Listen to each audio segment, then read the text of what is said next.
Achas que já ouviste tudo sobre tribunais, juízes e sentenças à medida de cada caso? Espero até conheceres este caso de peso. E vais achar engraçado esta palavra mais à frente. Mas antes, maestro, a nossa música. É isto e não passa disto. A vida é um guião nunca previsto. É isto e não passa disto. Mesmo quando insisto que tenho um quisto. Oh Zé, estamos aqui no tribunal, não é? Eu não tenho onde pôr isto energume, pá. Mete-lo aqui na sala. Mete aqui na sala. Ele já ocupou o tamanho da sala. Bem, vamos então situar isto no tempo e no espaço. Estamos na Flórida no ano de 2012, numa altura em que o país inteiro já estava a perceber a dimensão real da crise dos opioides. Grande nome. Havia clínicas espalhadas por todo o estado a passar receitas de oxicodona como quem passa recibos numa mercearia. E por trás de muitas destas clínicas estavam dois irmãos gêmeos chamados Christopher e Jeffrey George. Estes dois geriam uma rede clínica de gestão de dor que, na prática, não passavam de fábricas de vender comprimidos a quem os quisesse comprar, sem grande preocupação por quem estava do outro lado do balcão. E é aqui que entra o nosso protagonista de hoje, um farmacêutico chamado Steven Goodman, que de Goodman não tem nada. Este senhor, na altura já com 70 anos, era proprietário de um negócio grossista de farmácia e foi apanhado pelas autoridades federais a fornecer mais de 1 milhão de comprimidos de oxicodona e outros opioides diretamente para as clínicas destes gêmeos. Não estamos a falar de um erro pontual nem de uma receita mal preenchida. Estamos a falar de mais de 1 milhão de comprimidos, um número que só por si só já dá uma ideia da escala do esquema todo. As consequências desta rede foram devastadoras. As investigações federais conseguiram ligar as clínicas dos dois irmãos, o George e o não sei quê, a pelo menos 56 mortes por overdose. 56 pessoas que perderam a vida por causa de comprimidos que saíram, entre outros locais, das mãos deste farmacêutico.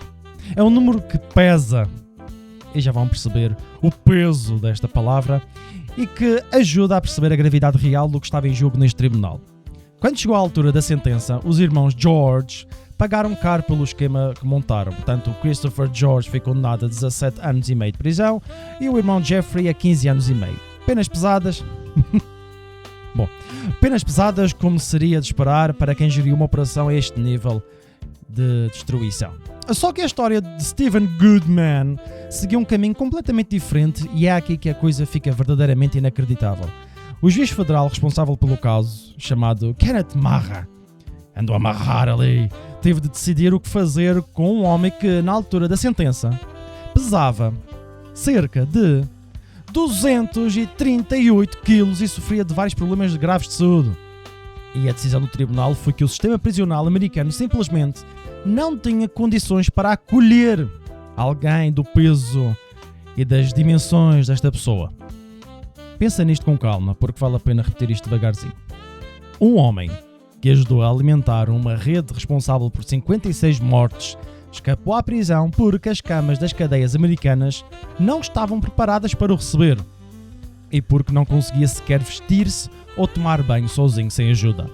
A sentença final foi de 2 anos e meio de prisão domiciliária, seguidos de mais 4 anos de liberdade condicional, além de uma multa de $25 mil e um encerramento obrigatório do negócio farmacêutico dele no espaço de 2 semanas.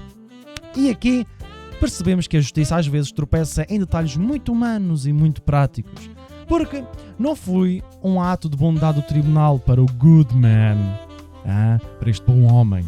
O próprio juiz deixou isso claríssimo mais tarde, quando o Goodman tentou pedir para acabar com a pena domiciliária mais cedo, com o argumento que já nem conseguia sair de casa por causa do peso e da sua saúde.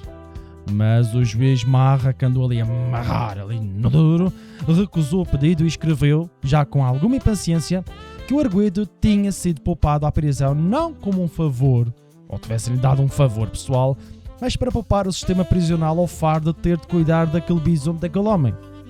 Mas vale a pena parar aqui novamente e pensarmos um segundo em como esta frase do juiz resume tudo o que está totalmente estranho neste caso.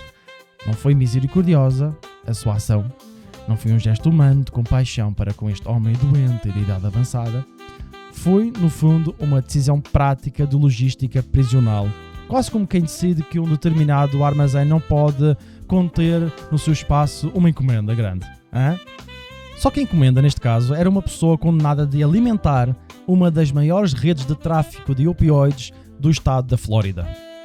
E perante um quadro clínico que este homem tinha, os advogados de defesa argumentaram que colocar este homem numa prisão federal normal seria pedir ao sistema para resolver um problema que nem os melhores hospitais conseguiriam resolver com facilidade.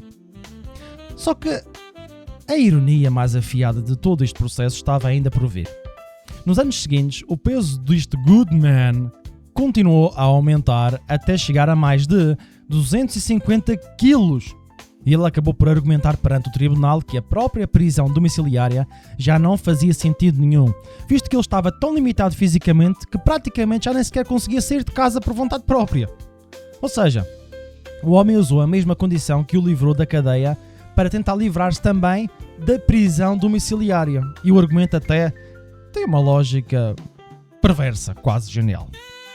Nesse mesmo pedido, os advogados de Goodman foram ainda mais longe e acrescentaram que ele sofria de uma doença grave do sistema linfático, com um prognóstico de apenas 6 a 12 meses de vida, e que o desejo dele era poder viajar até ao raio que o parta para se despedir de familiares e amigos antes que fosse tarde demais. Mas o juiz teve a amarrar ali, amarrou mais uma vez e não deixou-se convencer com facilidade e questionou como é que um homem naquelas condições físicas conseguiria sequer fazer uma viagem naquela dimensão sem uma grua. Não, eu por acaso não disse isso. Ele apenas viu que ele não conseguia fazer uma viagem daquelas, já que a própria defesa insistia que ele mal conseguia sair de casa. Bom, vamos respirar fundo.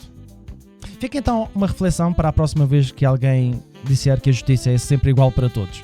Na Flórida, em pleno século XXI, o tamanho de um homem chegou a pesar mais na balança do tribunal do que 56 vidas perdidas. E se isto não é um motivo suficiente para começares a fazer aqueles exercícios que prometeste no início do ano, então já não sei o que te vai convencer. Mas, meus caros, uma lasanha é uma lasanha. Vamos comer! É isto e não passa disto. A vida é um guião nunca previsto. É isto e não passa disto. Mesmo quando insisto que tenho um quisto.